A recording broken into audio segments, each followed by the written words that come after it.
50º dia da exposição bíblica Epístola aos Efésios. O tema de hoje é calçados os pés. Efésios capítulo de número 6, versículo 15. Diz o texto bíblico: e calçados os pés na preparação ou na prontidão do Evangelho da paz. Pode se assentar, engrandecendo sempre o nome daquele que é digno. O cinto da verdade prende, mantendo a armadura toda bem ajustada. A couraça da justiça cobre protegendo, e o calçado do Evangelho da paz prepara para a batalha.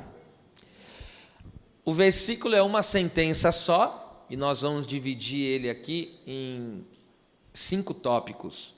E calçados os pés na preparação, como já disse, ou prontidão do Evangelho da paz. Primeiro, calçados.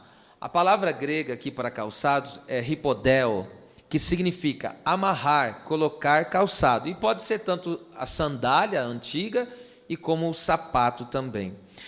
No Antigo Testamento, como sinal de reverência, Deus ordenou a Moisés tirar os calçados. Mas no Novo Testamento, para lutar, o Senhor ordena: coloque os calçados. E por que que no Antigo Testamento Deus ordenou a Moisés, naquela grande visão que ele teve lá em Êxodo 3, na sarça: tira a sandália dos teus pés, porque o lugar que você está é santo? Porque antes de Deus enviar Moisés para a batalha contra Faraó, Deus fez ele tirar os calçados, pois ele precisava ser limpo da lepra do coração e aprender a humildade. Ninguém pode ir para a guerra com lepra no coração. E da onde eu tirei isso? Quando você lê o capítulo 3, pois bem, Deus aparece para ele e ali fala: tira a sandália dos pés, que o lugar que você está é terra santa, porque Deus se manifestou ali, e aonde Deus se manifesta, ele santifica lugares e pessoas, torna sagrado para ele, né? Agora veja só, Deus fala: eu estou te mandando, eu estou te enviando. E aí ele diz: mas não me crerão, no capítulo 4 isso, não me crerão. Aí Deus falou: eu vou dar alguns sinais para você ir lá. E Deus falou: coloca a mão no peito. Quando ele colocou a mão no peito, ele tirou, ele tomou um susto, porque a mão dele ficou leprosa. Esse era o estado do coração dele. Aí Deus falou: agora coloca a mão de novo e tira. Deus estava dizendo: sabe por que você estava relutando para não ser enviado? Porque ainda havia lepra no seu coração. Então, primeiro, por isso que Deus manda tirar os sapatos, porque Deus quer limpar. Não foi isso que Jesus fez com Pedro? Estou sentindo tanta graça. Me dá o seu pé aí que eu vou lavar. Tira o seu sapato que eu vou te lavar. Pedro falou: o meu pé tu não lava. Jesus falou: se eu não te lavar, tu não tens parte comigo. Pedro falou: lava tudo, Senhor. Então, se faz necessário. Aprendemos a humildade na presença de Cristo, porque Cristo se fez humilde, fazendo esse trabalho, né, de lavar os pés. E também a questão de o nosso coração estar purificado pelo Senhor. Em alguns contextos, a ausência de calçados é uma marca de pobreza. Olha só, quantas aplicações nós vamos tirar desse calçado. Essa é a segunda aplicação. Vou repetir: em alguns contextos, a ausência de calçados era uma marca de pobreza. Nós vemos isso em Lucas 15, 22. O filho pródigo pegou toda a herança, gastou tudo, ficou pobre, sem nada, e a Bíblia diz que ele ficou descalço, porque até as sandálias dele ele teve que vender para poder se alimentar. E depois ele não tinha, a Bíblia diz, ninguém lhe dava nada, ele passava fome, necessidade. E quando ele voltou para a casa do pai, o pai deu uma roupa nova e o que para ele? Sapatos, sandálias. Porque aquele que não tinha sandálias, a ausência delas era sinal de pobreza. Então, o Evangelho de Cristo nos tira da pobreza espiritual e nos faz sermos ricos para com Deus. Você sabe que em Lucas 12, 21, Jesus fala a necessidade de ser rico para com Deus. Ele não está falando das riquezas terrenas, passageiras. Ele está falando de nós temos riquezas espirituais, de nós sermos ricos para com Deus. Você sabe que riqueza tem um sentido daquele que não tem falta. Então, espiritualmente, não nos falta nada. A riqueza espiritual nos preenche. O evangelho é a riqueza insondável. O que é insondável? Que não se encontra o limite, não se pode achar o limite. É um poço sem fim. Isso é o evangelho. Está escrito isso em Efésios 3, 8, quando fala da insondável, incompreensível riqueza de Cristo. Então o evangelho é uma riqueza sem tamanho, sem limite. Veja só que coisa tremenda. E o evangelho de Jesus, ele traz consigo a plenitude sobre a nossa vida. Isso você pode ver em Romanos 15, 29, quando Paulo diz assim: e eu, quando for ter convosco, chegarei com a plenitude da bênção do evangelho de Jesus Cristo. Ó, a plenitude da bênção do evangelho. O que é plenitude? Aquilo que nos enche e nos torna pessoas realizadas. Então veja, a riqueza espiritual que o evangelho traz à nossa vida nos faz ser pessoas completas e realizadas. Quer ser realizado? Seja os teus pés calçados com o evangelho.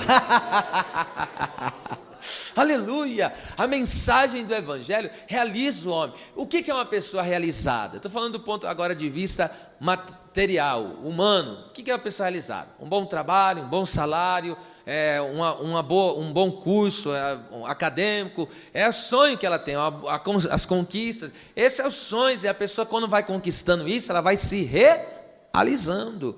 Só que o que traz realização para o crente, na verdade, a realização se encontra no evangelho.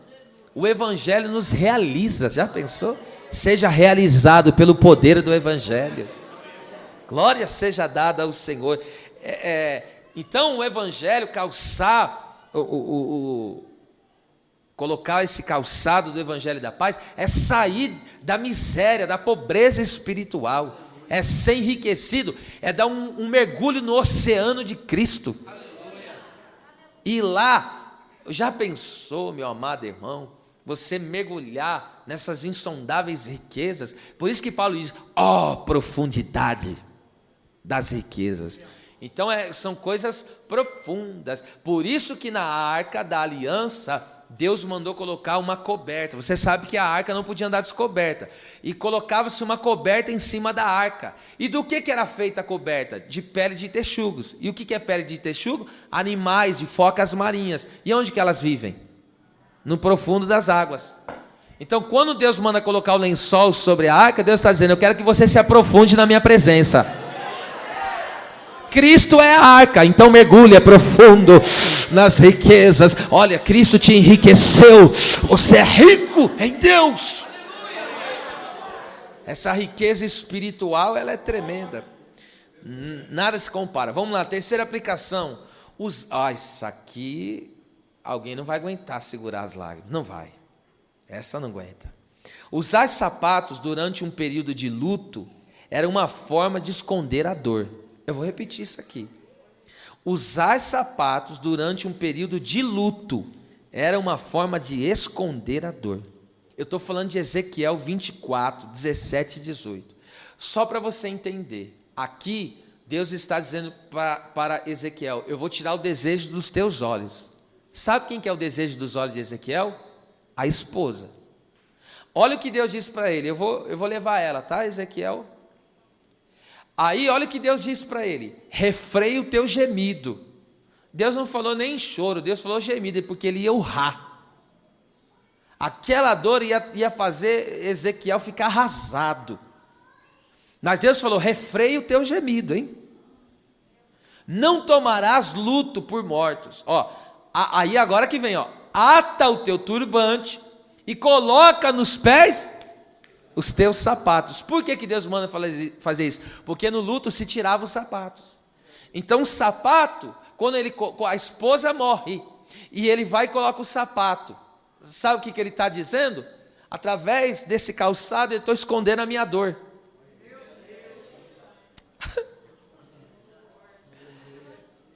Oh meu Deus.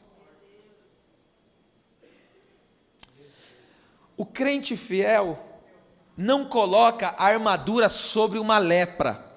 Sobre a lepra ele não coloca, ele não esconde lepra. Mas muitas vezes coloca sobre feridas e sangramentos.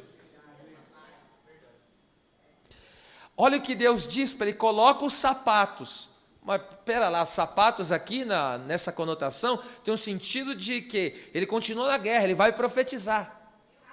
Então Deus está dizendo, mesmo ferido, mesmo sangrando, profetiza. Porque enquanto, olha o que Deus está dizendo, enquanto você guerreia, eu te saro. Xaracama, né, que me darácia. Terabacala, baixeia, cama, chúpia. Chamai que a mão da calma, né, súbia.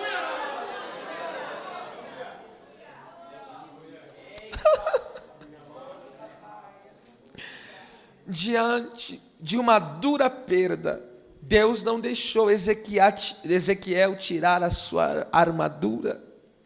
Ele profetizava, fazia a obra, mesmo sangrando por dentro. A armadura de Deus escondia a sua profunda dor. Sabe o que Deus está dizendo para ele? Quando fala para ele, coloque o teu sapatinho. Deus está dizendo para ele, não exponha a sua dor para os seus inimigos. E agora imagine o camarada colocar aquela armadura sangrando. Ele pisava, ele sentia dor nos pés. Eu estou falando espiritualmente. Ele sentia dores, porque ele ia e profetizava, Deus vai restaurar, Deus vai curar, mas ele estava quebrado, ele estava dilacerado. Quantas vezes você é angustiado, o pau quebrando dentro da sua casa, sendo incompreendido, incompreendida, as coisas indo de mal a pior, alguém chega para você e diz, ora por mim, me dá uma palavra de conselho. Aí o que você faz? Coloca a sua armadura.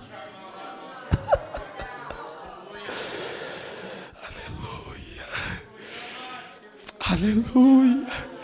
E às vezes nem você está acreditando, mas você está dizendo, vai dar certo.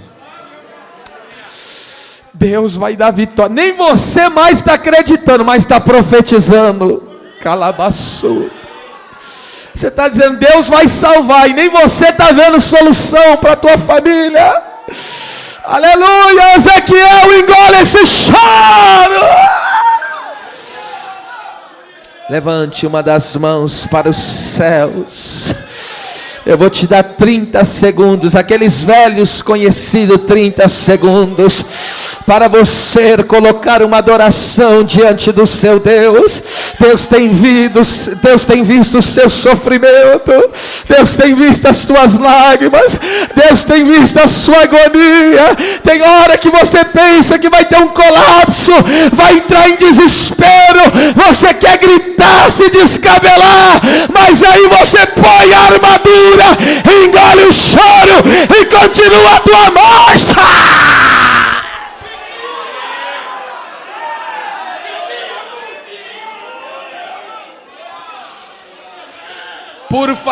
Por favor, você vai ser instrumento de Deus para alguém agora. E vai dizer para esta pessoa, profetiza mesmo sangrando. Ah, meu Deus!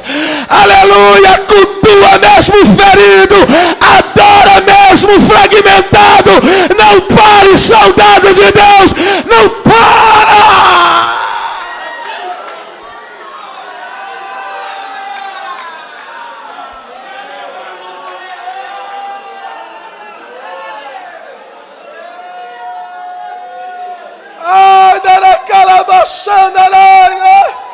Da calabaçanda, calabaçúria, ai calabaçare me candarácia.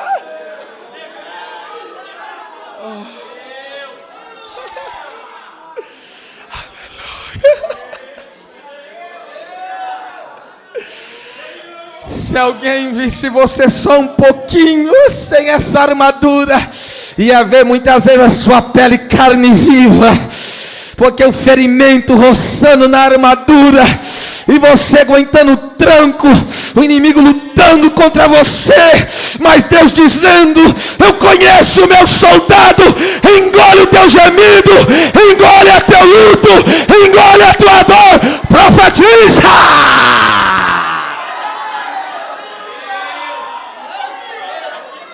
Meu Deus do céu, tem uma glória de Deus aqui. Começa a adorar em línguas estranhas, com glórias e aleluia, porque o Espírito Santo vai visitar soldados hoje aqui nesta noite.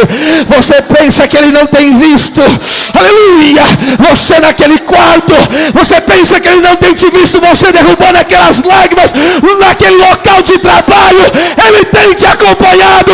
O Espírito Santo está de olho em você. Calavassúria, aleluia.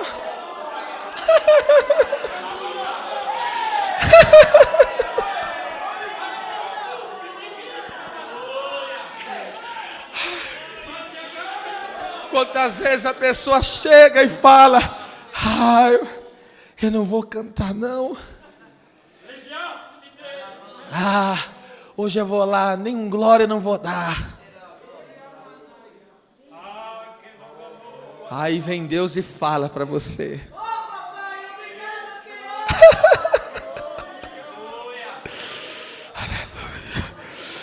refreia o teu gemido, aleluia, coloque esse sapato no teu pé e vai. Quarta aplicação sobre o calçado. No Antigo Testamento também se calçava os sapatos num processo legal de suscitar descendência ao irmão. Deixa eu ler o texto e eu explico. Deuteronômio 25, 9 e 10. Então sua cunhada se chegará a ele aos olhos dos anciões e lhe descalçará o sapato do pé e lhe cuspirá no rosto, sinal de humilhação, e protestará e dirá: diante dos anciões é diante do juiz da cidade, tá? Por isso que eu digo que é uma questão legal. Assim se fará ao homem que não edificar a casa de seu irmão. Olha lá, eu já explico. E o seu nome se chamará em Israel a casa do descalçado. Escute, no Antigo Testamento tinha uma lei. No Antigo Testamento, hoje não existe mais. No ponto de vista literal. Existe do ponto de vista espiritual, que é o que eu vou aplicar. Existe uma lei chamada Lei do Levirato. Repete isso comigo, Lei do Levirato. O que era essa lei? Vamos lá. Uma pessoa aí casava. Eu vou usar exemplo aqui, mas é só exemplo. Os dois aqui que está aqui. Por favor, os dois. Vamos supor. Está aqui, ó. O presbítero Edmilson, ele casou, tá certo? Só que ele não teve filhos e morreu. E o Lindomar é irmão dele. Então, o que o Lindomar tinha que fazer? Cumprir a lei do levirato. O Lindomar pegava e casava com a esposa dele. Casava só para ter uma relação, para ter um filho. E esse filho que o Lindomar ia ter, ia ser em nome do falecido. Para quê? Para que o nome do falecido nunca se apagasse em Israel. Porque naquela época, é de acordo com o nome que você tinha, da tribo, é que você tinha posse da terra. Se você morresse e não tivesse herdeiro, o seu nome acabava na história. Então, por isso que existia a lei do levirato, porque Deus não queria que a história da pessoa se apagasse. Entenderam bem? Obrigado. Deus abençoe. Então, o que acontece? Aqui está uma causa legal. Uma mulher chegou e falou: meu marido morreu, só que o irmão dele, o meu cunhado, não quer cumprir a lei do levirato.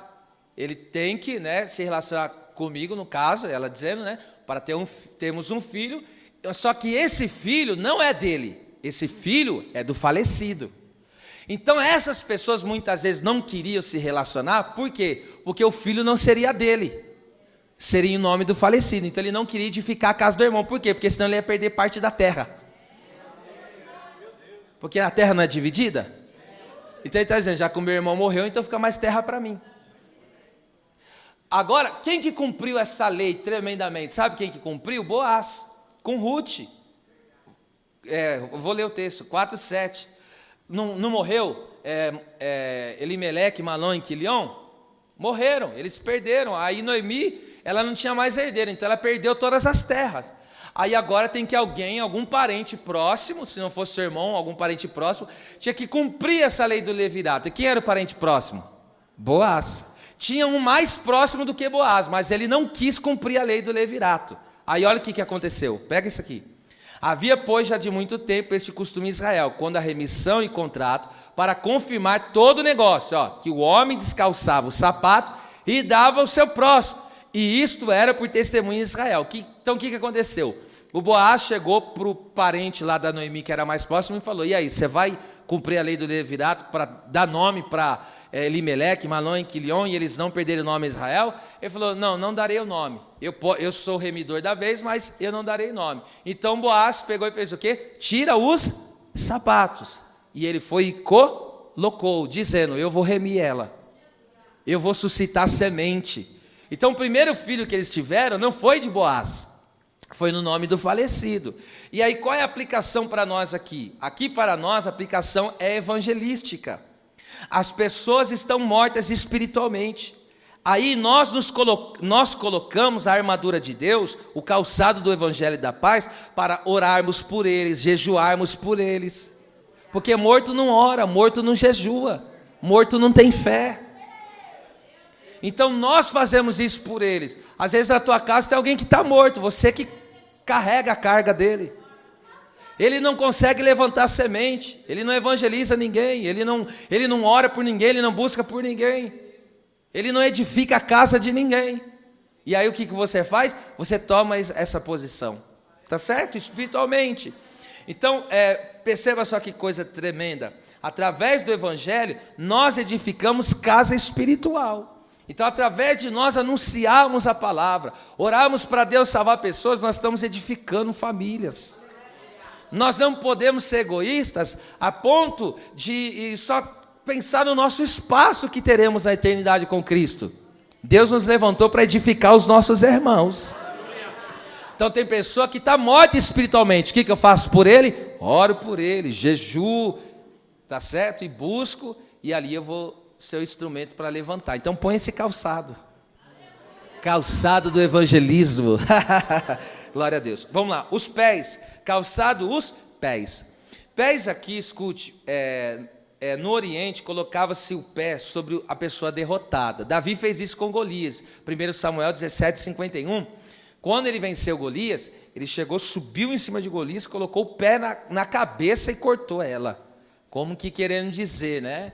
Os seus planos que você vinha maquinando contra mim, acabou. Porque quando você vence uma batalha espiritual, a cabeça pensante cai. Levanta a mão que isso é uma profecia que Deus me deu agora. Todo plano do inimigo está caindo contra a tua vida. Nenhum plano de derrota vai prevalecer. Aleluia! Deus te dará vitória. Também, os pés também tinha a conotação de conquistar territórios. Josué 1:3, onde colocar a planta do seu pé eu tenho te dado. Então, para você conquistar território, você tem que expulsar quem está ocupando ele. Por isso que, espiritualmente, você tem que ir avançando. A incredulidade é um território que você... tem lá, eu vou dar o exemplo de alguém, às vezes, do teu ciclo familiar. Tem alguém lá que está dominado. Por quem? Pelos vícios. Está viciado. Cigarro, bebida, droga, sei lá, outros vícios aí, prostituição, qualquer outro vício que seja. Então essa pessoa está dominada. E aí o que você faz? Conquista território. E vai conquistando até você eliminar todos esses inimigos e tomar posse da terra, que é a alma da pessoa. Os pés ainda falam de poder e autoridade na luta espiritual contra o inimigo. Jesus ensinou isso em Lucas 10:19. Eis que eu vos dou autoridade e poder para pisar serpentes e escorpiões e toda a força do inimigo. Não vos fará dano algum. Aqui, serpente tem um sentido de engano, serpente engana. E o escorpião tem um sentido de tormento. Então, através da autoridade e poder de Deus, nós vencemos os enganos, as mentiras do inimigo e toda a opressão e tormento que ele tenta contra nós. E qualquer outra obra, oração contrária, coração endurecido, palavra de maldição, você tem autoridade para pisar nisso em nome de Jesus. Esses dias eu nem sabia, minha esposa sabe do que eu estou falando, eu nem sabia, quando Deus me toma, Deus me coloca e no meu coração, e começa a fluir naturalmente, orando por questões disso. Deus desfaz dureza no coração de alguém, pessoa que me amaldiçoa em seu coração, espírito de inveja, e eu estava orando e nem sabia, depois chegou à tona. Então, por isso que eu estou dizendo, Deus nos deu autoridade para pisar, é assim que pisa, espiritualmente, tá certo? Às vezes você não sabe, mas tem uma pessoa que tem uma inveja contra você, e ela endurece o coração contra você, e ainda que ela não queira, mas ela está pelo espírito de ciúmes e inveja, então ela te deseja o mal, e isso é uma força do mal, isso é uma força contrária, só que Deus te deu poder e autoridade. Meu Deus. Agora aqui é forte, hein? Aqui é forte, ó. E ainda os pés, os calçados nos pés falam de firmeza, pois haviam pregos como se fossem cravos de chuteira, sabe aquelas travas de chuteira que existe hoje? No sapato dos soldados romanos, que davam firmeza a eles no combate. Você sabe que as estradas daquela época eram irregulares, não era tudo asfaltado como nós vemos hoje e tal, tão boa quanto hoje. Depois os romanos organizaram isso e tal, mas eles tinham um estilo de pregos, para vocês entenderem. Então para eles ir para a guerra, eles davam firmeza, porque ele pisava e não escorregava, dava firmeza, dava firmeza. Olha, isso aqui, gente, é uma coisa muito séria. Uma das estratégias do inimigo é tirar a firmeza e colocar inconstância nas pessoas. Tem situação que para o inimigo não é vantajoso matar de uma vez. Não. Escute o que eu estou falando. Tem situação, o inimigo é estrategista. Você tem que entender que nós estamos lutando contra uma pessoa muito inteligente. E o inimigo é estrategista. Tem pessoa que para ele é vantajoso matar. Você acha que ele não queria matar o apóstolo Paulo? Se ele pudesse, teria ceifado o apóstolo, porque a forma como Deus usava, ele dava muito fruto. Mas existem pessoas que, enfim, cada um, aí tem uma questão. E para o inimigo não era vantajoso, entende? Em determinadas situações, não era vantajoso matar de toda a pessoa, mas assim deixar ela cambaleando. Porque uma pessoa que cambaleia, ela traz fraqueza para o corpo que ela pertence. É só você ver, se você tiver um membro fraco, ele não prejudica seu corpo? Prejudica ou não prejudica? Se o teu joelho estiver desconjuntado, vai prejudicar só o joelho? O corpo vai baquear. Então, olha só que como que o adversário é muito sujo. Agora escute isso aqui. Olha só como essa estratégia é terrível. Juízes 1:7. Está falando de Adoni-Bezeque, ó. Então disse Adoni-Bezeque: 70 reis com os dedos polegares das mãos, e os dos pés cortados, apanhavam as migalhas debaixo da minha mesa. Olha só, a pessoa que não tem firmeza come das migalhas do inimigo. Olha só, isso aqui é uma coisa muito séria, porque, veja, o inimigo quer incapacitar pessoas, impedindo de elas irem para a guerra. Porque uma pessoa que tem o dedo do pé, eu estou falando espiritualmente, naquela época era assim, a pessoa que tinha o dedão do pé cortado, para que ela servia para a guerra? Para nada, tirou ela da guerra. Se ela não tem firmeza no seu pé, ela não tem como guerrear. Ela desequilibra, ela vai cair, ela não tem equilíbrio. Ela não tem firmeza. Então, quando Adoni-Bezeque cortava os polegares tanto das mãos, mas cortava os polegares dos dedos do pé, o que ele está dizendo? Esse eu tirei de guerra. Não matei, mas tirei da guerra. E aí, olha só, esse aqui está na minha mão. Olha o que ele faz. Esse aqui está na minha mão, ele vai e volta. Por quê? Porque ele está fora de combate. Então ele não oferece perigo para o inimigo. Por quê? Está fora de combate. Pega a aplicação agora. O que significa comer migalhas? É alguém que vive em função de vitórias no âmbito terreno, mas nunca prova de um relacionamento profundo com Deus. Lembra a mulher sirofenícia? Não, os cães comem das migalhas que caem da mesa. Mas quem mandou, a quem que Jesus mandou comer migalhas se ele falou que é o pão da vida? Ah, para de graça. Tem gente que só procura as migalhas do evangelho e nunca come do pão. O que é migalha? Você não come pão? Quando você come pão, que cai? Aquela migalha você descarta, não é assim? Porque é coisa insignificante perto do pão. O que é as migalhas para Deus? Essas curas, essas coisas terrenas, isso são migalhas do reino. O reino considera isso como migalha. Mas existem pessoas que só ficam atrás das migalhas. E aí onde gera inconstância. Eu não estou dizendo que Deus não sabe da sua necessidade material, da sua necessidade sentimental. Deus reconhece tudo isso. Só que você tem que entender que você não pode viver em função disso. Aí tem gente que, se essa área não funciona, essas áreas do âmbito terreno não estão funcionando, o que ela faz? Ela sai de guerra. Aí fica inconstante, não consegue ser firme, não consegue guerrear.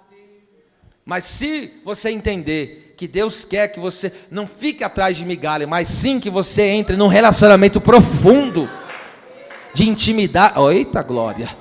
De intimidade com Ele, glória. Aí você não está fora de guerra, aí você está dentro da guerra, está dentro da batalha.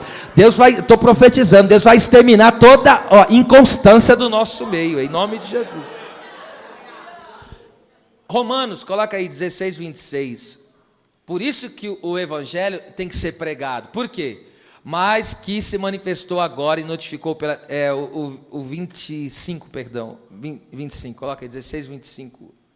Isso mesmo.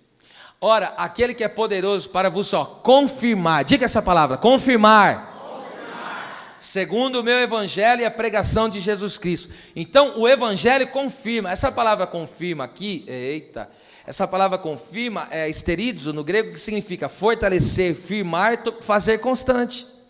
Então, o evangelho me fortalece, me firma e faz ser constante. Aí você vê, num oceano de pregação, não tem uma gota de evangelho. É o que nós vemos hoje. A pessoa prega, mas você não vê uma gota do evangelho sendo pregado. Agora entende por que isso só gera fracotes na fé? Pessoas que uma hora estão cá, outra hora estão lá. Pessoas que só ensinam o quê? Só as migalhas. É vitória, prosperidade, as migalhas. Aí a pessoa passa aperto nessas áreas, sentimental, não está indo legal. Aí o que ela faz? Aí desanima, dá inconstância. Aí vem uma hora, vem, outra hora não vem. Aí ele fica correndo atrás das migalhas e não fortalece o relacionamento. Estou muito ocupado, o trabalho está me consumindo. Cuidado, é o que eu estou ensinando há anos aqui, gente. Então, o calçado do evangelho da paz tira as fraquezas e fortalece, torna a pessoa forte. Dá solidez e constância, solidez espiritual e constância na fé. Constância, fortalecimento, aleluia, solidez, firmeza e constância. Glória a Deus. Diga com as duas mãos levantadas, pelo amor de Deus, diga fortalecimento. Diga forte, fortalecimento. Firmeza e constância. É o que o evangelho fez comigo. Quem recebe dá glória a Deus por essa palavra. Pode aplaudir dando glória ao Senhor.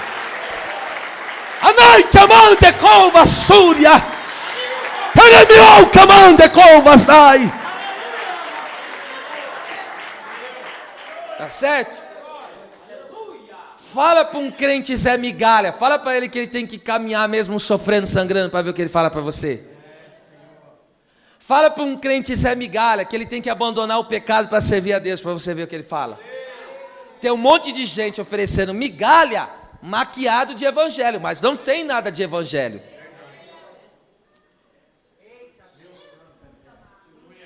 Aí que, né, até eu aconselhando ontem eu vi, aí, né, a pessoa não concordando com isso, né, mas falando, aí as pessoas dizem, não, mas lá na minha igreja pode, mas não, eu não quero saber se na sua igreja pode, eu quero saber se na Bíblia pode.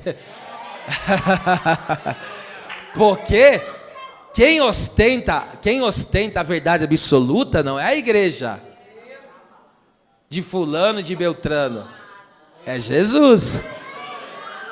E o corpo de Cristo, que é a igreja, essa prega a verdade de verdade mesmo, né? Então tá aí. Vamos lá, o evangelho, eita, calçado, vamos voltar para o versículo.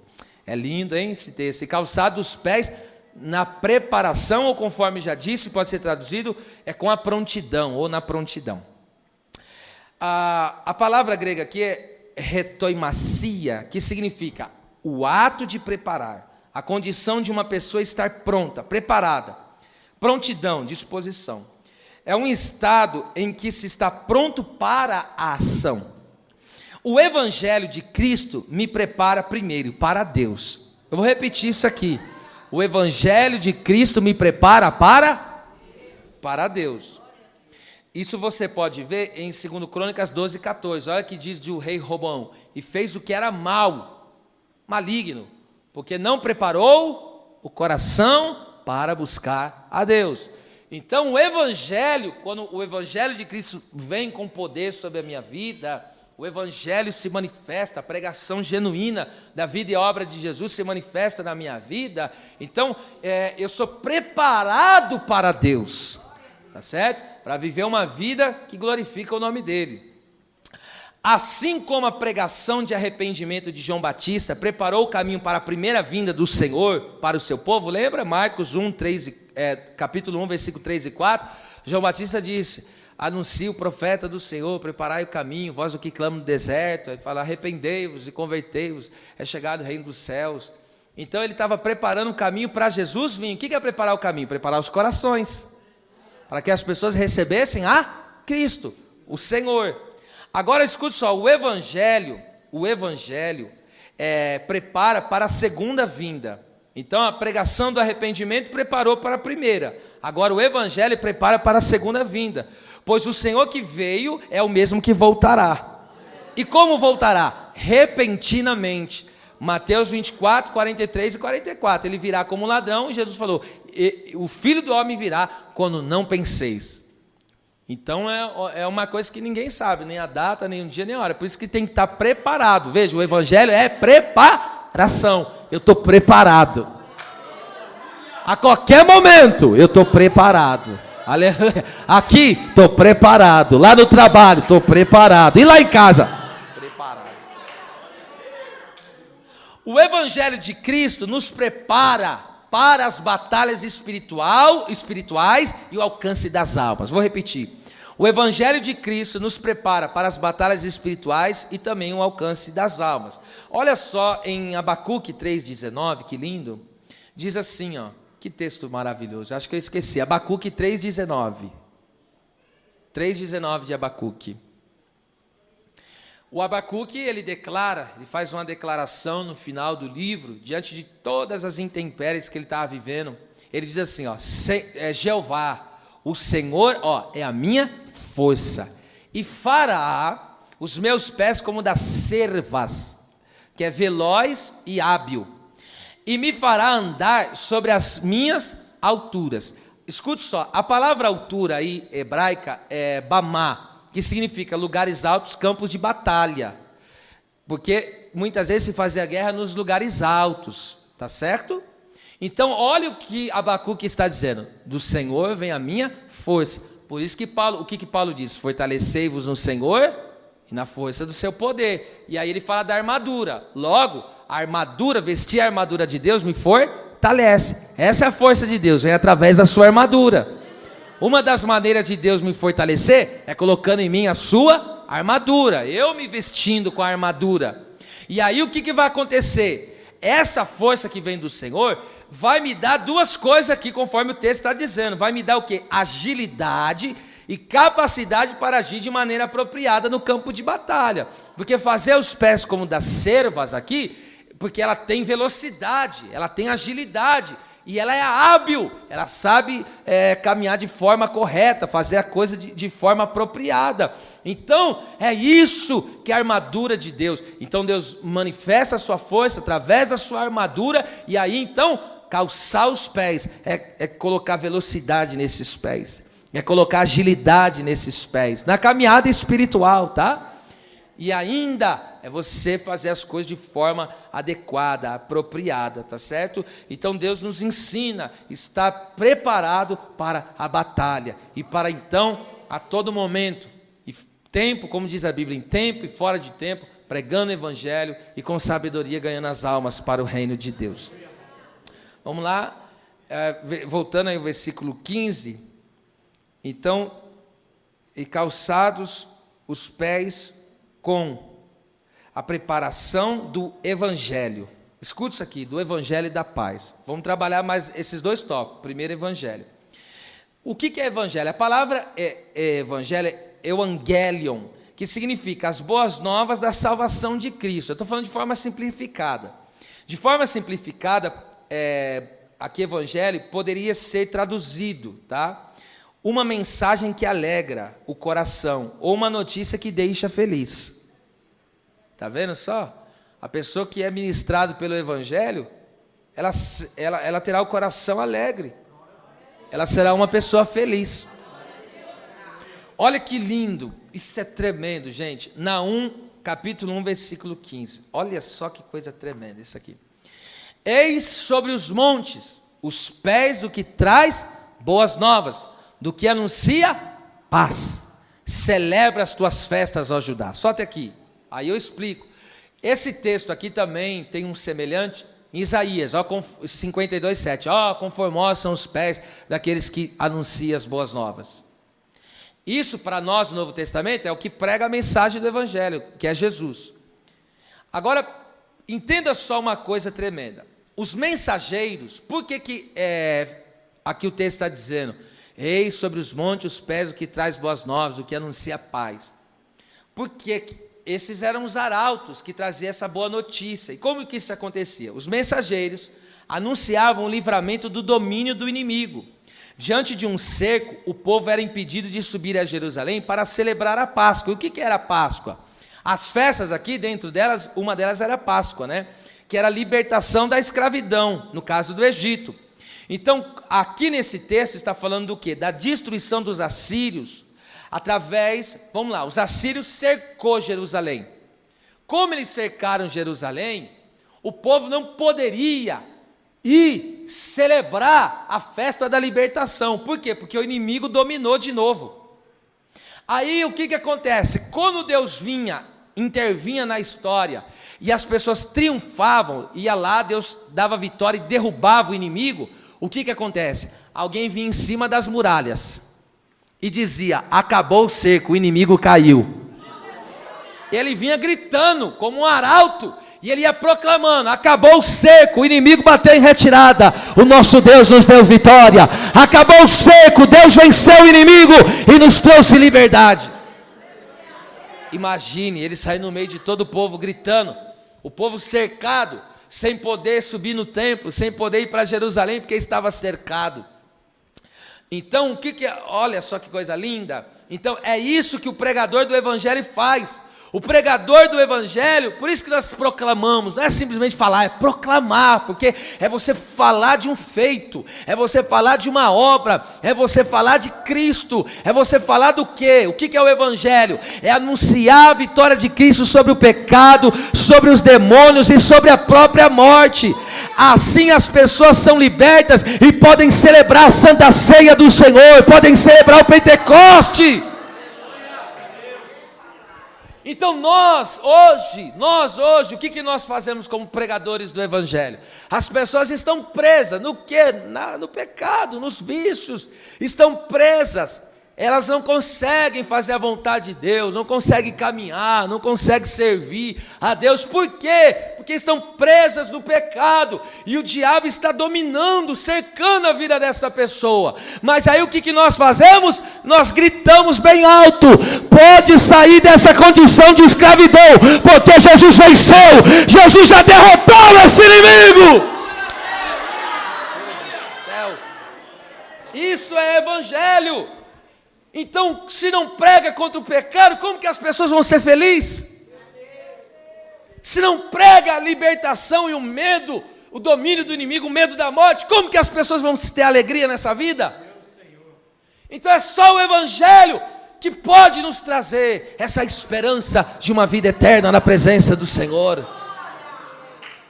Então esse é o nosso desejo, entende? Nós anunciamos aqui, quando se está se pregando contra o pecado, ou seja, estou proclamando a vitória de Cristo sobre ele. Você não precisa mais. A pessoa fala, eu não consigo me libertar dessa bebida, não consigo me libertar desse cigarro, dessa droga.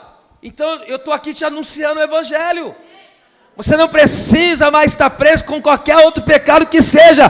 Cristo já triunfou sobre ele. Receba essa boa notícia para alegrar o teu coração. Cristo já venceu. Grita forte: Cristo já venceu. Então dê glória a esse Deus vitorioso, poderoso Senhor.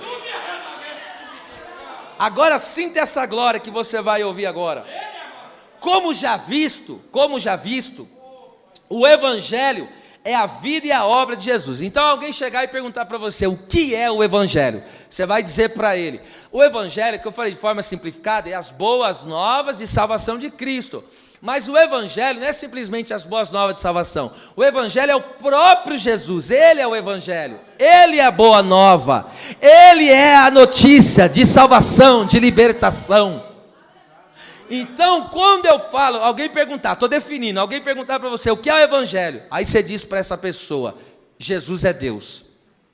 Eu estou já pregando o Evangelho, Jesus é Deus. Porque a Bíblia diz que Ele criou todas as coisas. Tudo foi feito por Ele. Sem Ele, nada do que foi feito se fez. Então, vamos lá, olha o que é o Evangelho. Eu prego, Jesus é Deus. Só que não para por aí. O que Jesus fez? Tomou a forma humana. O verbo se fez carne. João capítulo 1, versículo 14. E o Senhor tabernaculou-se, e vimos a sua glória. O verbo se fez carne e habitou entre nós, cheio de graça e verdade, e vimos a sua glória. Então Jesus tomou a forma humana, como eu e você. Isso é Evangelho.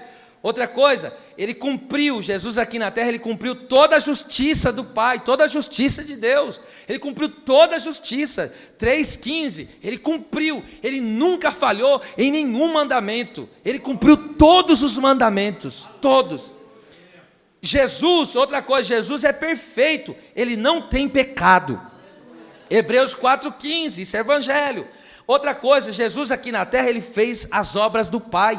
Lembra em João 9,4, quando ele abriu os olhos do cego, ele falou, enquanto eu estou aqui na terra, enquanto estamos aqui, façamos as obras do Pai, eu faço a obra daquele que me enviou. Então Jesus, o que é Evangelho? É proclamar. Jesus cura os cegos, liberta os oprimidos, Jesus levanta os paralíticos, Jesus faz o surdo ouvir, o mudo falar, Jesus limpa os leprosos, Jesus endireita a coluna, eita glória, Jesus ressuscita os mortos, Jesus.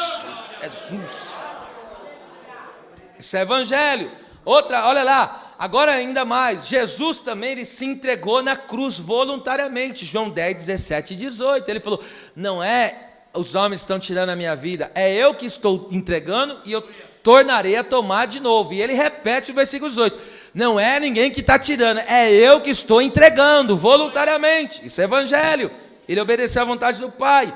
E ainda, Jesus, o que mais que Jesus fez? Jesus morreu em nosso lugar, João 19:33. Por que ele morreu em nosso lugar? Para tirar a força do pecado. Porque quando Jesus morre no nosso lugar, nós estávamos no corpo de pecado. Hoje, escute só, nós não somos escravos do pecado. A única coisa que tem na nossa vida é a presença do pecado. O que significa isso, a presença do pecado? Significa que se eu e você, que somos crentes fiéis, não vigiar, a gente pode cair. Um dia Deus tirará a presença do pecado. Quando? Quando formos arrebatados. Aí acabará qualquer possibilidade de pecar, tá certo?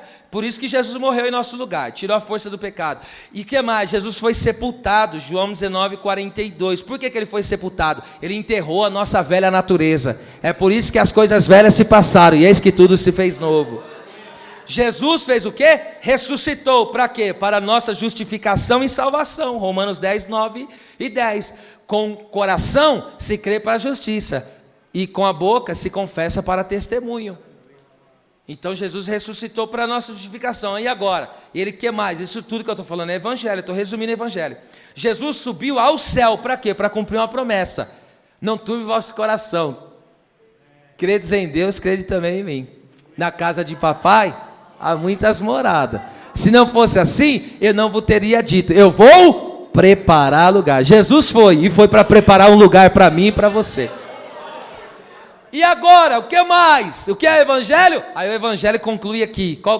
No que se conclui o evangelho? Ele voltará para estabelecer o seu reino poderoso, porque está escrito em Atos 1:11, os anjos disseram para os homens, o que vocês estão olhando, esse Jesus que está aqui subindo, esse mesmo voltará, e nós estamos aqui dizendo, Jesus é Deus, tomou a forma humana, cumpriu toda a justiça de Deus, Ele é o homem perfeito, sem pecado, curou os enfermos, libertou os oprimidos, fez as maravilhas do Pai, se entregou na cruz, foi crucificado, foi sepultado, ressuscitou, está vivo para os séculos dos séculos, e Ele voltará e estabelecerá o seu reino de glória. Aleluia. Quer me nasce? I can me Toby. Quando esse evangelho é pregado, o que Paulo diz? Eu não me envergonho do evangelho de Cristo.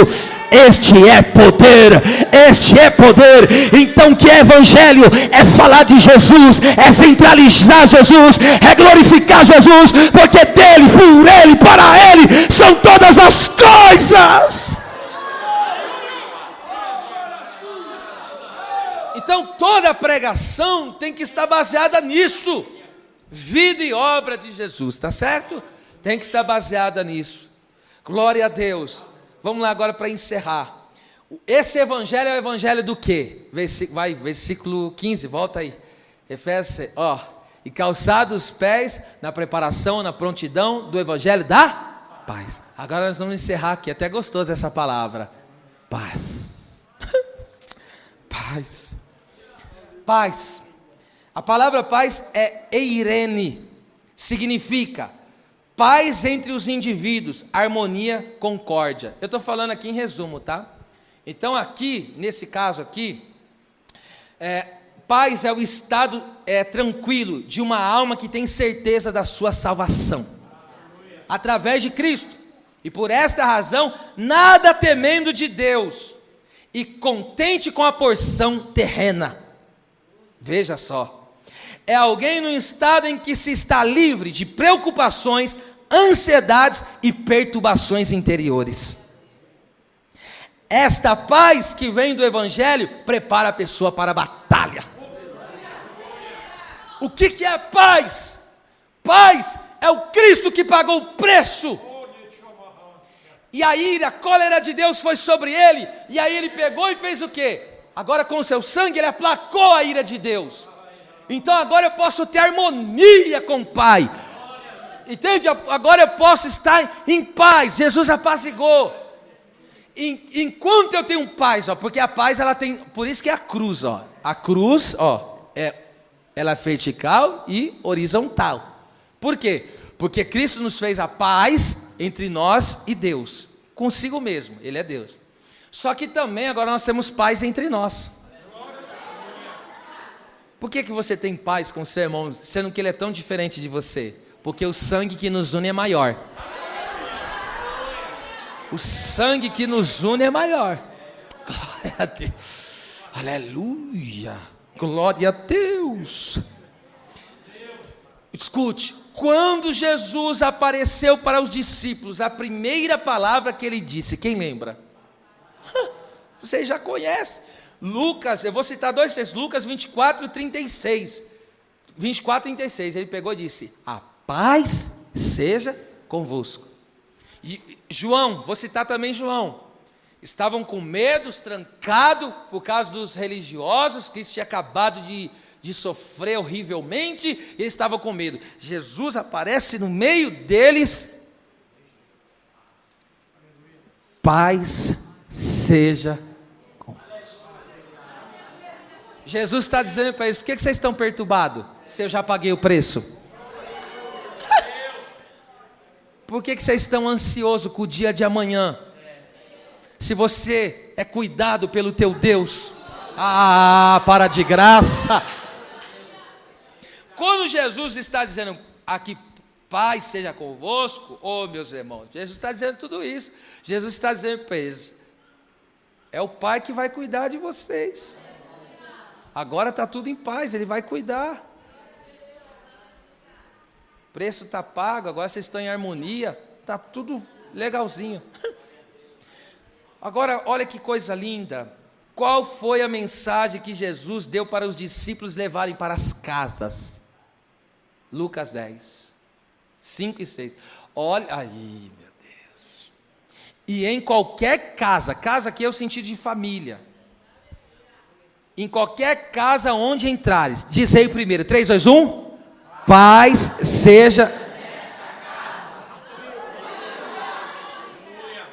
Olha a mensagem que Jesus está mandando eles entregar. Chegou na casa, o que faz? Paz seja nesta. Verso 6. E ali, se houver algum filho de paz que receba essa mensagem, repousará sobre ele a vossa paz. E se não, voltará para vós. O que Jesus está dizendo? Com o evangelho você nunca perde. Se alguém rejeita o galardão, você recebe. Que às vezes você prega, a pessoa rejeita, mas aí você não perde o seu galardão. Glória a Deus. Aleluia. Oh, meu Deus. A mensagem do evangelho é caracterizada pela paz, porque Jesus, primeiro, Ele é o príncipe da paz. Segundo, Ele nos dá a paz. Está escrito em Ageu capítulo 2, versículo de número 9. O que ele disse? A glória desta última casa será, derebassúria, maior do que a primeira, diz o Senhor dos Exércitos. Encherei esta casa de glória, e neste lugar eu darei.